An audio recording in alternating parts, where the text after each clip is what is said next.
Ba't pa video-video ka dyan? Oh. Pusa kita ng kape dyan. Sige ah. Try mo. Nang ano kita dyan. Nakakaya dyan sa Munting Kubo.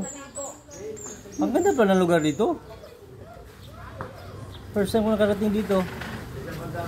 Sa susunod, pag kinakailangan, magdala ko ito ng babae.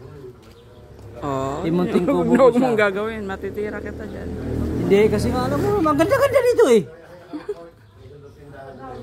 Tsaka, tingnan mo naman yung mga tanawin, no? Ayan o, tingnan mo. Picture, ano din. Di ba napakaganda?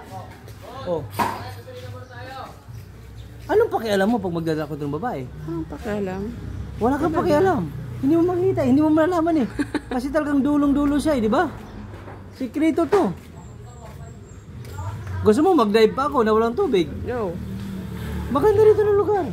Wala ka masasabi, tingnan mo. May ba, kapehan sa kubo. O di ba? Munting kubo lang pwede ka magkape. Sa taas yan, no? Tingnan mo, nakikita mo naman. Napakalamig ng simoy ng hangin dahil tingnan mo naman. Nipa pa! O di ba? Hindi mo ba alam yun? Sabihin mo sa mga kaibigan mo na pwede na pumunta ito sa Munting Kubo ng Nasugbo, Batangas. Isun sila, Munting Kubo lang. Ganun lang, ganun. Ba't chismosa ka naman eh? Di mo alam? Di mo sinasabi? Ganun lang kasimple. Cut mo na.